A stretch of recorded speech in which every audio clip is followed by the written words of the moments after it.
여호수아서의 내용은 주로 정복과 분배로 이루어져 있습니다. 많은 내용들이 어떻게 정복하였는가, 그리고 어떻게 분배하였는가라는 사실을 다루고 있습니다. 그러나 여호수아서는 단순하게 정복과 분배라는 정보를 전달하는 것이 아니라 이 정보를 통해서 영적 전쟁의 원리가 무엇인지를 교훈하는 것이 바로 여호수아서의 기록 목적이라고 할 수가 있습니다. 하나님께서 함께 하시고 이스라엘 백성들이 순종하면 승리하고, 하나님께서 함께 하지 않으시고 불순종하면 패배하더라 라는 내용이 계속해서 반복됩니다. 하나님께서 함께 하시면 이스라엘 백성들은 어느 정도로 강력해지느냐? 하나님께서 함께 하시는 이스라엘 백성 한 명은 1000명을 쫓아낸다 라고 말합니다. 여호수아 23장 10절 말씀 같이 읽도록 하겠습니다. 시작. 너희 중 한 사람이 1000명을 쫓으리니 이는 너희의 하나님 여호와 그가 너희에게 말씀하신 것 같이 너희를 위하여 싸우심이라. 아멘. 하나님께서 함께 하시면 그 믿음의 사람 한 명은 얼마나 강력해지느냐? 한 명이 1000명을 상대할 수 있는 그 이유는 그 한 명의 힘이 엄청나게 강력하기 때문이 아니라 하나님께서 그 한 명을 도우시기 때문에, 그 한 명이 모든 일을 할 때 하나님께서 능력을 주시기 때문에 그 믿음의 사람 한 명은 엄청난 일도 할 수 있다라는 것입니다. 반대로 하나님께서 이스라엘 백성들과 함께 하지 않으신다면 이스라엘 백성들의 숫자가 아무리 많다고 하더라도 그들은 패배할 것이며, 그들은 이 가나안 민족들과 똑같은 절차를 밟아가며 멸망하는 수순을 밟게 될 것이다 라는 것입니다. 여호수아 23장 16절 말씀 같이 읽도록 하겠습니다. 시작. 만일 너희가 너희의 하나님 여호와께서 너희에게 명령하신 언약을 범하고 가서 다른 신들을 섬겨 그들에게 절하면 여호와의 진노가 너희에게 미치리니 너희에게 주신 아름다운 땅에서 너희가 속히 멸망하리라 하니라. 아멘.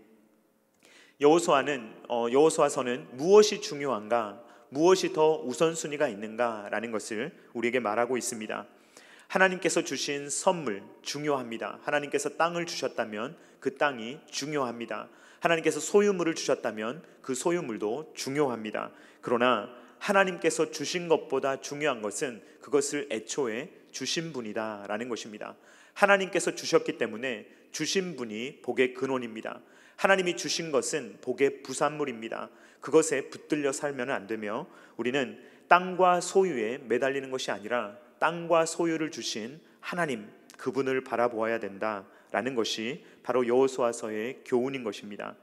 하나님께서 함께 하시면 이스라엘은 이미 많은 것을 가지고 있다고 하더라도 하나님께서 주시는 형통함 때문에 더 많은 것을 누리게 될 것입니다. 이미 평안하지만 더 평안하게 될 것입니다. 그러나 만약에 하나님께서 함께 하시지 않는다면 이스라엘이 아무리 움켜쥐고 아무리 그것을 소유하려고 할지라도 그것들을 다 빼앗기게 될 것이며, 이스라엘 백성들에게 주셨던 가나안 땅도 그들에게 빼앗아서 그들도 가나안 민족들과 똑같이 아름다운 땅 가나안에서 쫓겨나게 될 것이다 라고 말씀하고 계시는 것입니다. 영적 전쟁의 승리의 비결, 그것은 무엇입니까? 바로 하나님과의 관계입니다. 하나님의 말씀을 듣고 순종하면, 하나님과 동행하면 이들은 복을 받고 승리합니다. 반대로 하나님과 단절되며 하나님의 말씀을 불순종하며 하나님과 떨어져 있게 되면 이들은 저주를 받게 됩니다. 신앙생활의 원리는 이토록 간단하고 명료합니다. 얼마나 단순한지 모릅니다. 그러나 이 간단하고 단순한 것을 우리는 잘 못합니다. 왜냐하면 우리의 인생이 그렇게 단순하지 않기 때문입니다. 삶을 살아가다 보면 인생은 그렇게 단순 명료하지 않습니다. 굉장히 복잡한 순간들을 만나게 됩니다. 그래서 답을 알고 있지만, 어떻게 살아야 되는지 명확하게 알고 있지만 그렇게 살아가지 못하게 되는 여러 가지 환경을 우리는 만나게 되는 것입니다. 이스라엘 백성들도 마찬가지입니다. 가나안 정복전쟁의 원리를 너무나 잘 알고 있었습니다. 그러나 그 정복전쟁의 원리를 100% 적용하여서 살아가지는 못했던 것입니다. 여호수아서를 읽다 보면 대체로 신이 날 때가 많습니다. 물론 이스라엘이 실수하고 실패할 때도 있습니다. 그러나 대체적으로 여호수아서의 분위기는 승리의 분위기입니다. 가서 싸우면 이기고 가서 싸우면 차지합니다. 그리고 차지한 것을 분배합니다. 그래서 이러한 장면들을 보면 사실 지명들이 많이 등장하면 조금 지루하긴 하지만 그 내용 자체는 굉장히 신나는 내용입니다. 이스라엘이 정복했기 때문에 그 땅을 막 나누는 것이며 어떤 땅들을 차지하게 되었더라라는 말이기 때문에 매우 신나는 내용이다라는 것입니다. 그런데 오늘 본문을 읽다 보면 이 좋은 내용들, 이렇게 분배하고 있다, 많은 땅을 나누어 가졌다라는 내용이 막 진행되다가 한 구절이 딱 등장하게 되는데 이것이 암울한 복선을 우리에게 보여주고 있습니다.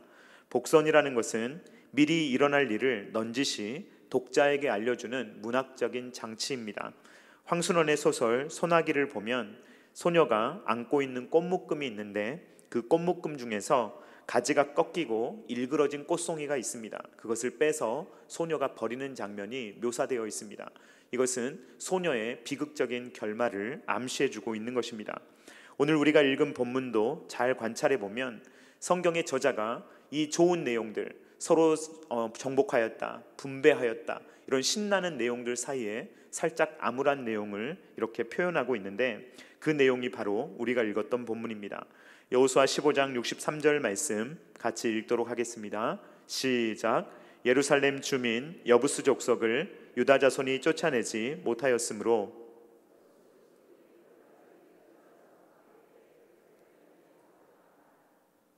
유다는 넓은 땅을 차지했습니다. 다른 지파와 나눌 정도로 매우 넓은 땅을 차지했습니다. 그렇지만 이 유다 지파도 쫓아내지 못한 민족이 있으며 차지하지 못한 땅이 있더라라는 것을 성경 저자가 넌지시 우리에게 알려주고 있는 것입니다.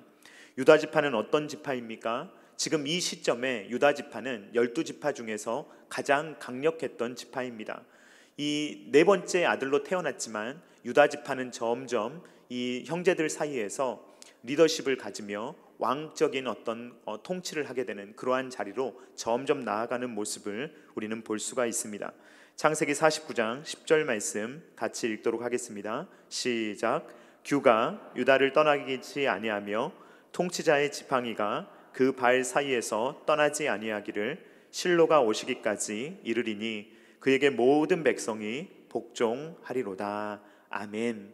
유다는 아들들을 축복하면서 유다에 대해서는 특별히 유다가 통치자가 될 것이다, 규가 유다를 떠나지 아니할 것이며 통치자의 지팡이가 그를 떠나지 아니할 것이다 라고 이야기하고, 이 유다의 리더십은 점점 이 형제들에서 압도적인 우위를 차지하게 되는 것을 보게 됩니다.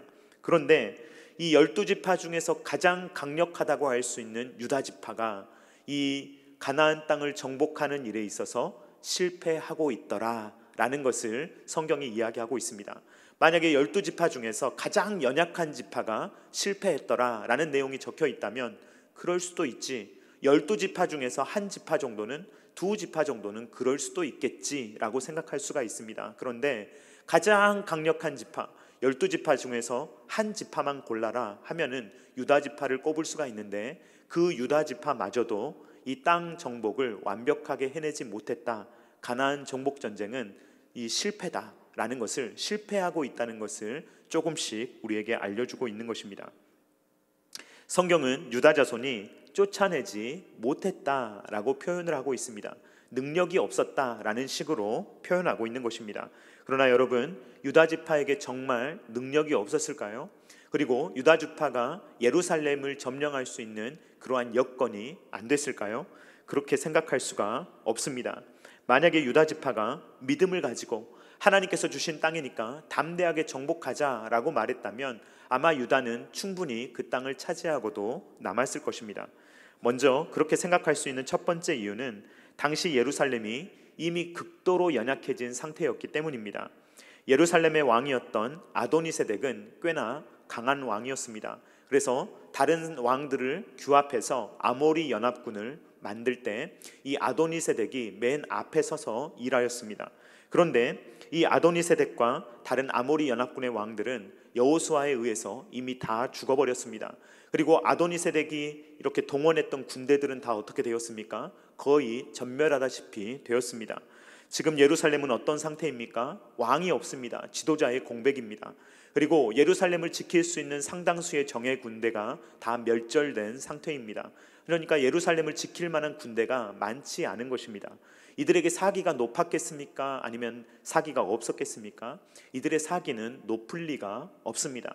그러므로 예루살렘을 정복할 수 있는 가장 절호의 기회는 바로 지금 이 순간입니다. 왕이 없고 군대가 없고 사기가 떨어진 이 틈을 타서 점령할 때 그 예루살렘을 정복할 수 있었을 것입니다. 유다 지파가 예루살렘을 충분히 정복할 수 있었으리라고 볼 수 있는 두 번째 이유는 하나님께서 이미 그 땅을 주시겠다고 약속하셨기 때문입니다. 하나님은 전능하신 분입니다. 전능하신 하나님께서 유다에게 그 땅을 좌로 이렇게 줄로 재어서 그 땅을 유다에게 주셨습니다. 그렇다면 유다는 그 땅을 차지하기만 하면 되는 것입니다. 그렇지만 유다는 이 여부스 족속을 쫓아내지 못한다라고 생각하고 난 못해, 못 쫓아내 라고 생각하고 그냥 여부스 족속하고 같이 지내는, 같이 살아가는 길을 선택한 것입니다. 이것은 하나님의 뜻이 아니었습니다. 하나님의 뜻은 여부스 족속의 진멸이었으며 이것은 가나안 땅에 들어가기 이전에 이미 하나님께서 모세를 통해서 주셨던 말씀에 명확하게 기록되어 있습니다. 신명기 20장 16절로 17절 말씀 같이 읽도록 하겠습니다. 시작. 오직 내 하나님 여호와께서 내게 기업으로 주시는 이 민족들의 성읍에서는 호흡 있는 자를 하나도 살리지 말지니 곧 헷 족속과 아모리 족속과 가나안 족속과 브리스 족속과 히위 족속과 여부스 족속을 내가 진멸하되 내 하나님 여호와께서 내게 명령하신 대로 하라. 하나님께서는 이것을 명확하게 알려주셨고 모세는 죽기 전에 이것을 유언으로 남겨서 이스라엘 백성들이 다 듣고 기억할 수 있도록 모세는 그렇게 전달했으며 이것은 여호수아를 통하여서 계속해서 전달되었을 내용입니다.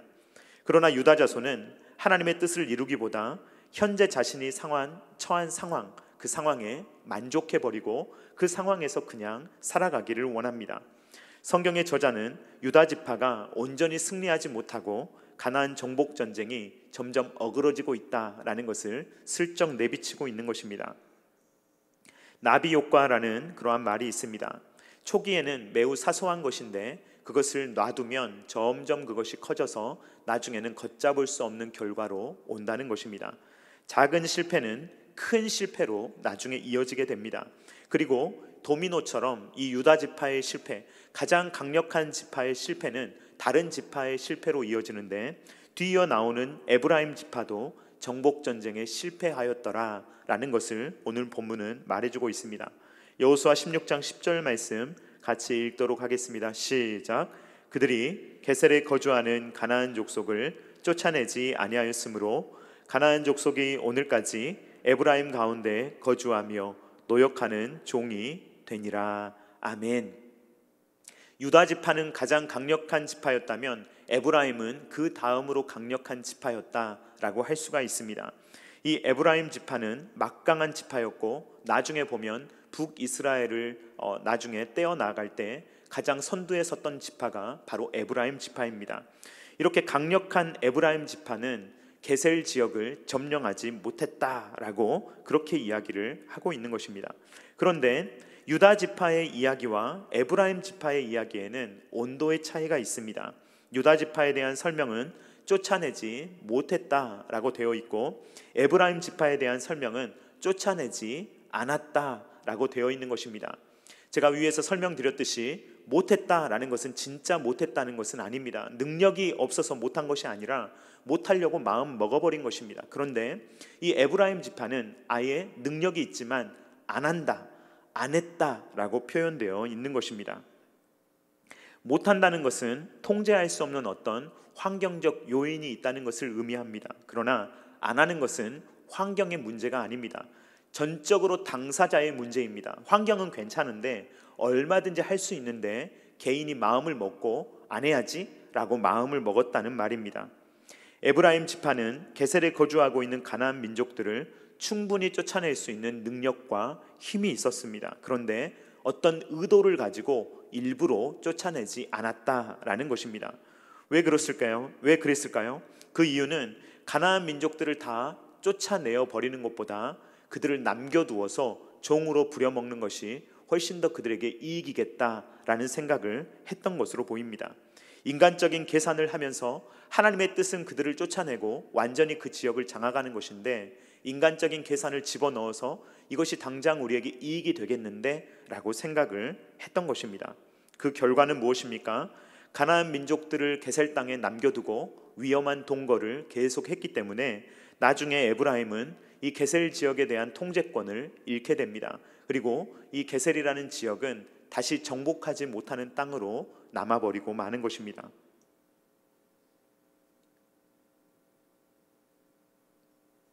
여호수아가 죽은 이후에 약 350년간의 시대를 사사시대라고 부릅니다.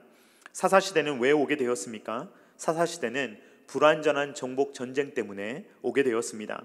이스라엘이 가나안 민족들과 동거하는 위험한 삶을 선택했기 때문에, 하나님께서 주셨기 때문에 믿음으로 정복하면 얼마든지 정복할 수 있을 텐데 우리는 못해, 우리는 안 해 라고 하면서 이 가나안 민족들과 그냥 함께 살아갔기 때문에 나중에는 사사시대가 오게 되었는데, 그때에는 이스라엘의 왕이 없어서 방황하는 시대, 자기의 소견에 옳은 대로 행하는 시대가 그렇게 오게 되었던 것입니다.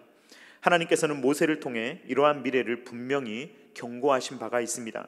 신명기 7장 16절 말씀 같이 읽도록 하겠습니다. 시작. 내 하나님 여호와께서 내게 넘겨주신 모든 민족을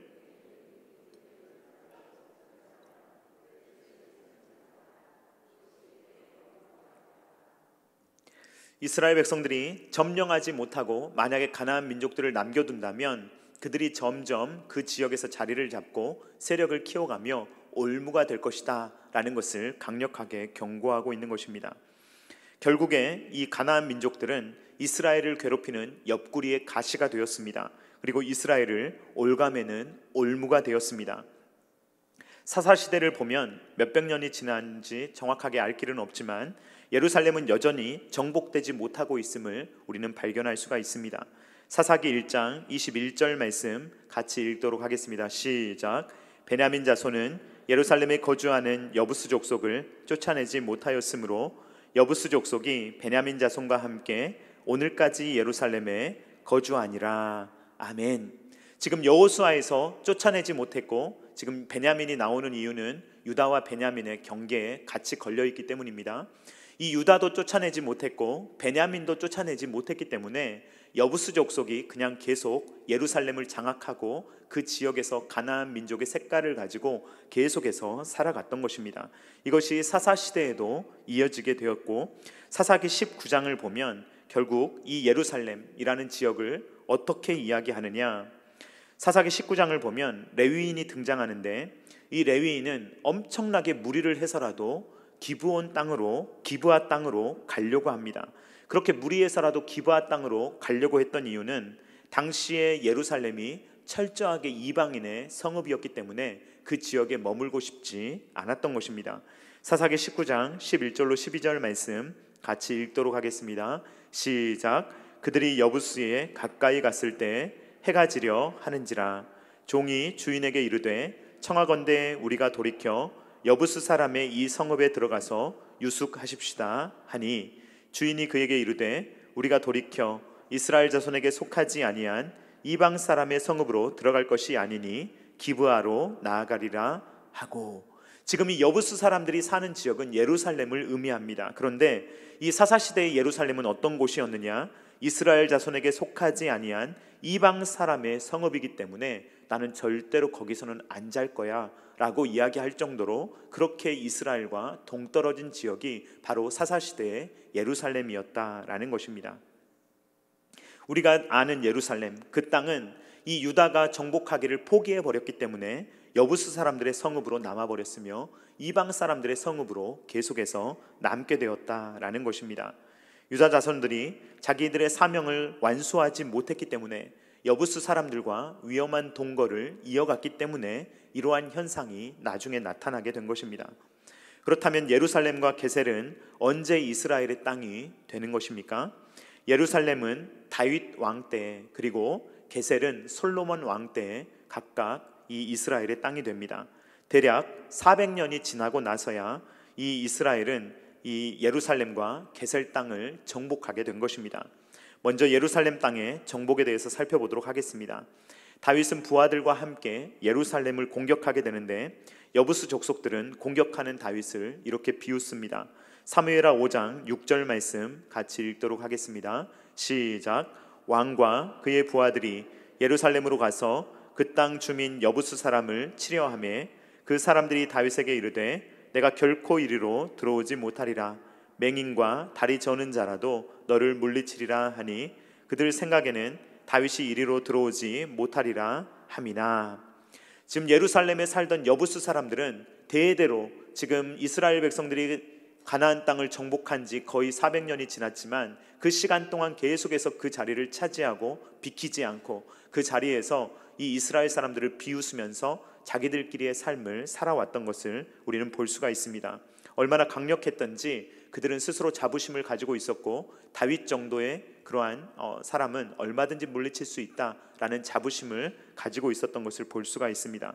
그러나 하나님께서 다윗과 함께 하셨기 때문에 다윗은 드디어 예루살렘을 정복하게 됩니다. 사무엘하 5장 7절 말씀 같이 읽겠습니다. 다윗이 시온 산성을 빼앗았으니 이는 다윗 성이더라. 드디어 그 오래전에 정복하지 못했던 이 예루살렘을 드디어 다윗 때가 되어서야 드디어 정복하게 된 것입니다.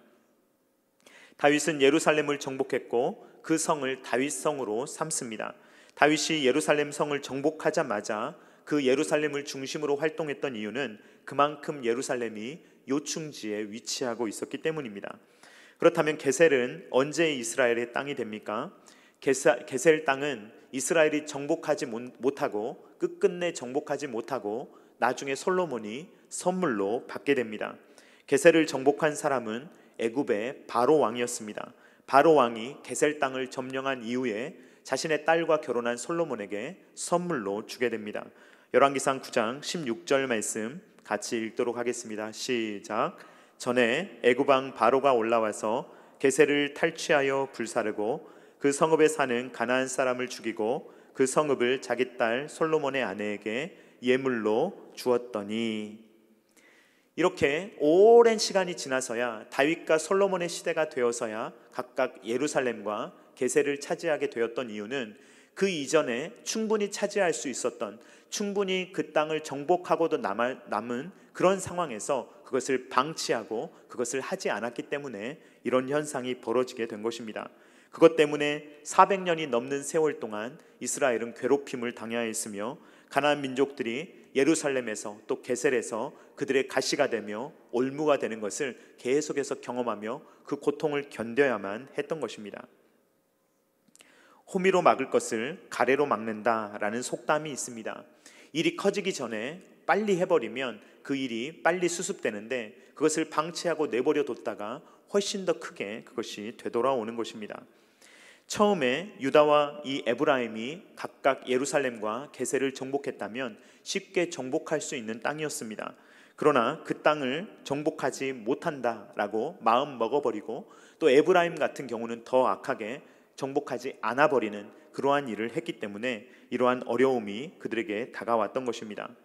저는 오늘 이 말씀을 가지고 저와 여러분들에게 이렇게 묻고 싶습니다. 여러분, 우리에게 있어서 여부수 족속은 누구입니까?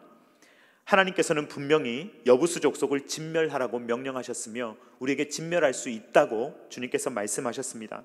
그런데 유다는 뭐라고 말합니까? 하나님은 할 수 있다고 말씀하시는데 우리 스스로 못합니다. 우리는 여부수 족속을 쫓아낼 수 없습니다 라고 말해버린다라는 것입니다. 여러분, 유다 지파는 나중에라고 생각했을지 모릅니다.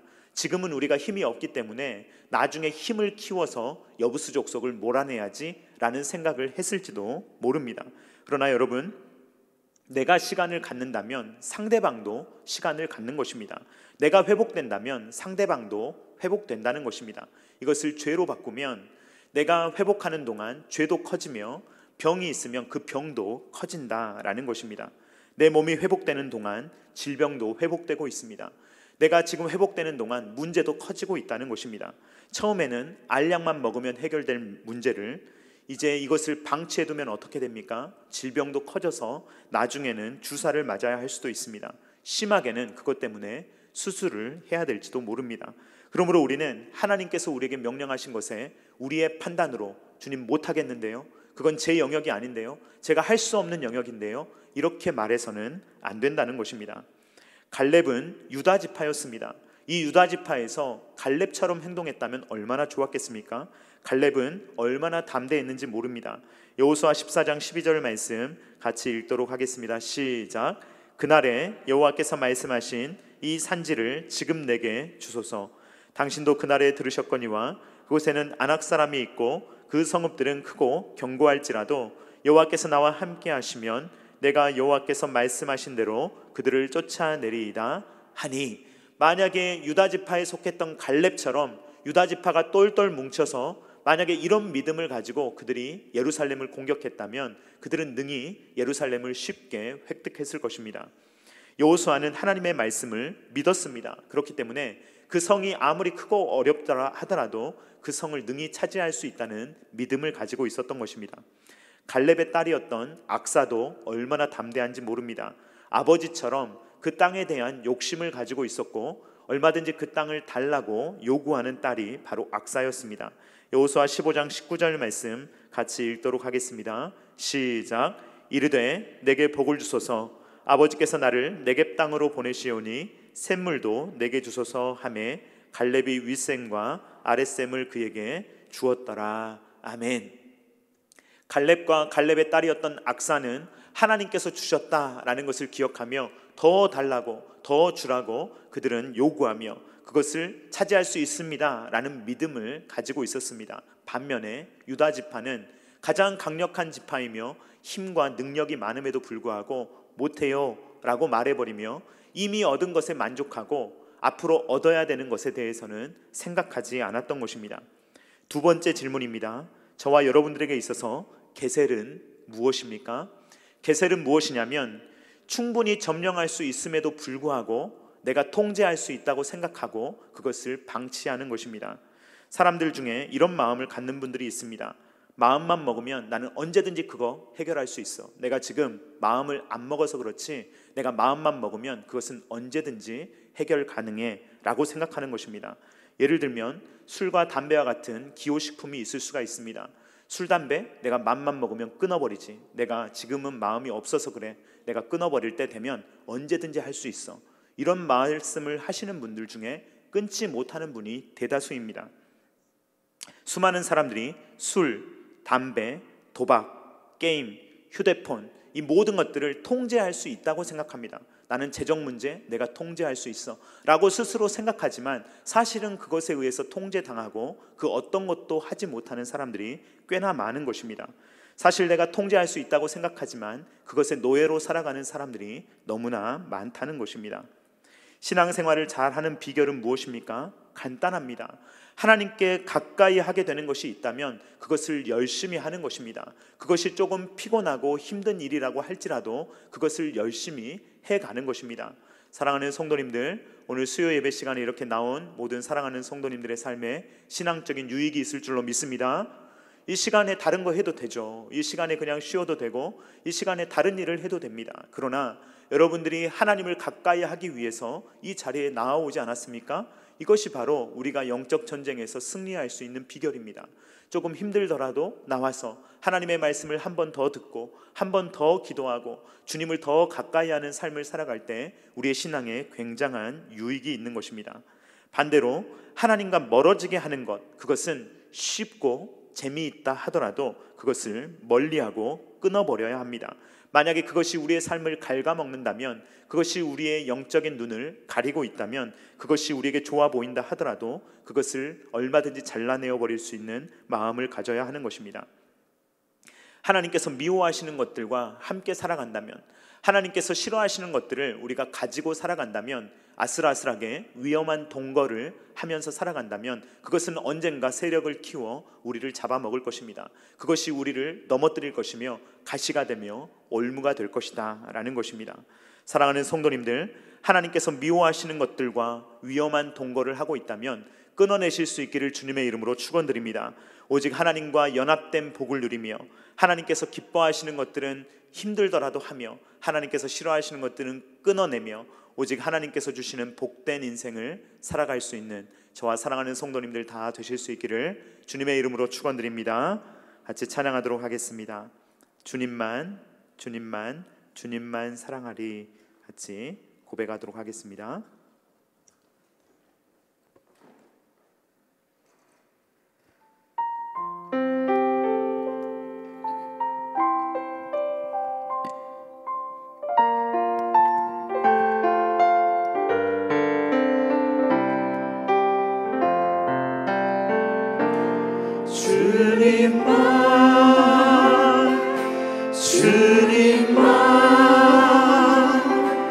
주님만 사랑하리.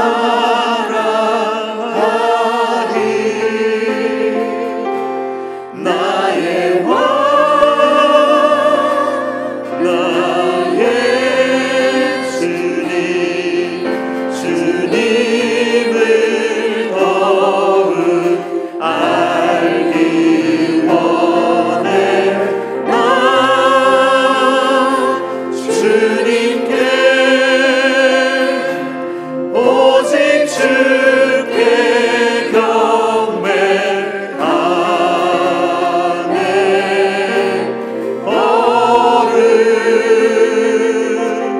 걸음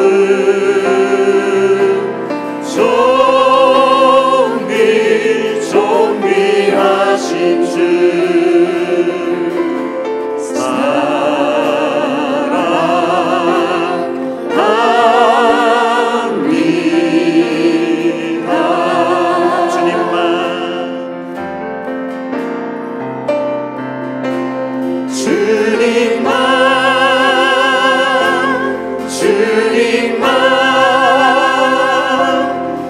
주님만 사랑하리.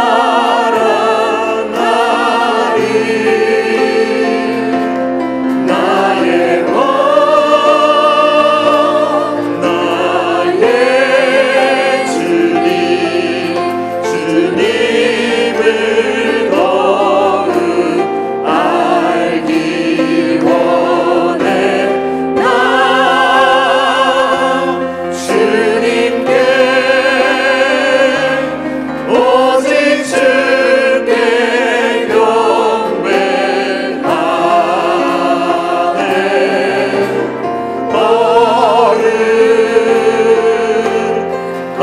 걸음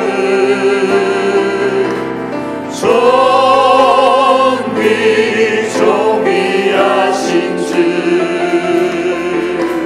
사랑합니다.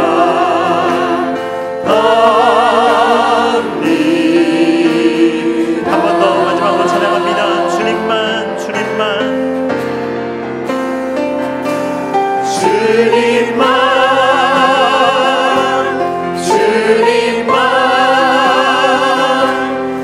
주님만 사랑하리.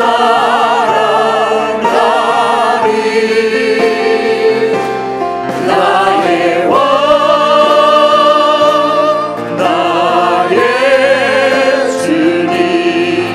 주님을 더욱 알기 원해.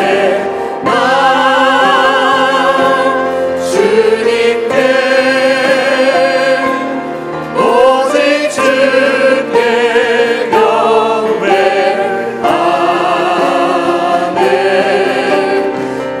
걸음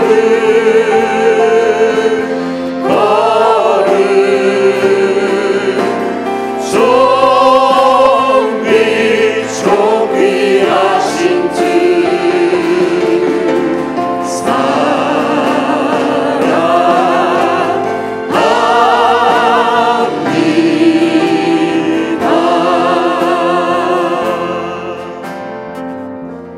이 시간에 우리 함께 같이 기도하기를 원합니다.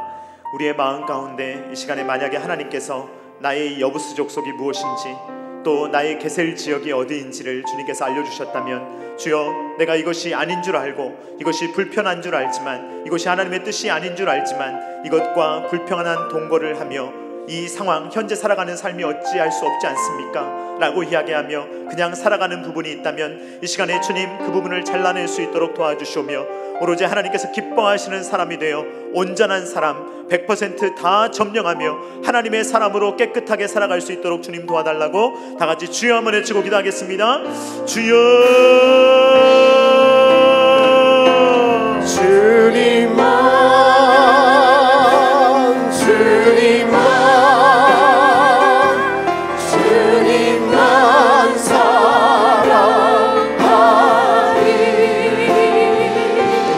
나의 왕, 나의 주님, 주님을 더욱 알기 원해. 나 주님께 오직 주께 경배하네.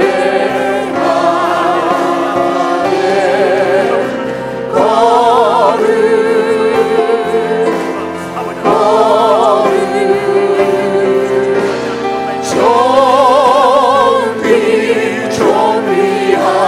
주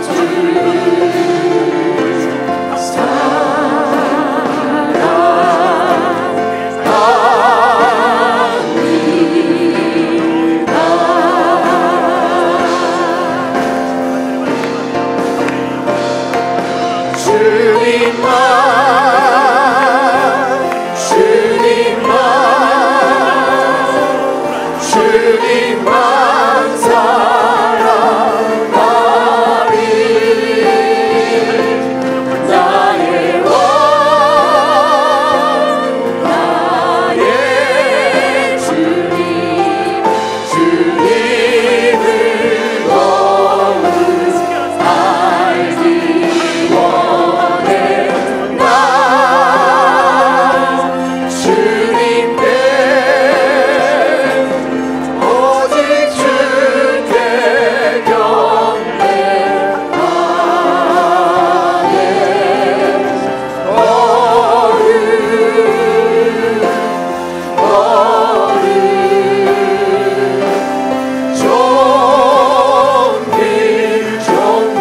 존귀하신 주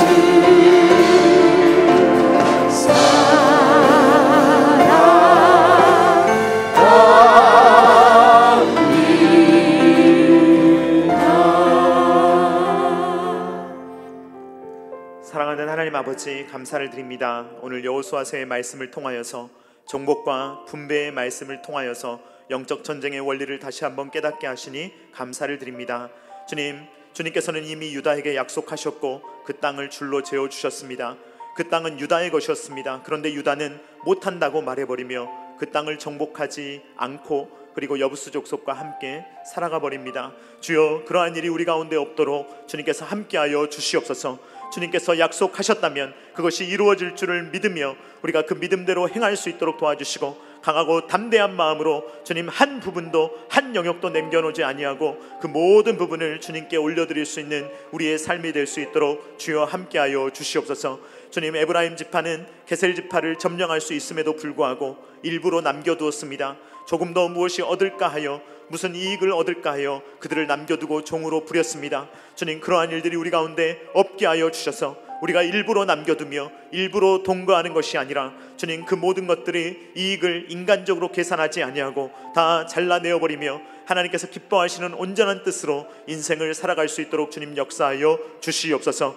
그래서 우리의 인생을 돌아볼 때 우리의 인생 가운데 하나님께서 통치하시지 않는 영역이 한 영역도 없도록 도와주시며 100% 하나님의 사람으로 이 땅을 살아갈 수 있는 모든 주의 자녀들이 될 수 있도록 도와주시며 그리스도의 군사로서, 그리스도의 군대로서 늘 주님께서 기뻐하시는 삶을 살아갈 수 있도록 주님께서 은혜를 허락하여 주시옵소서.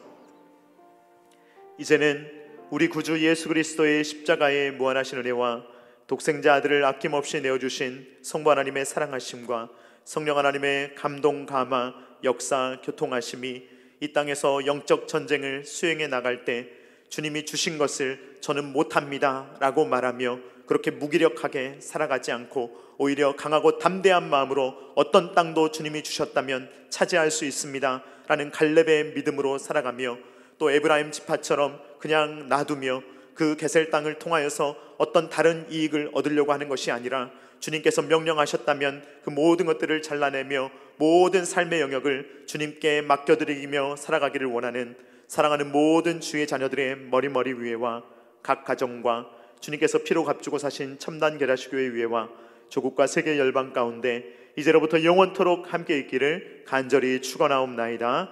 아멘.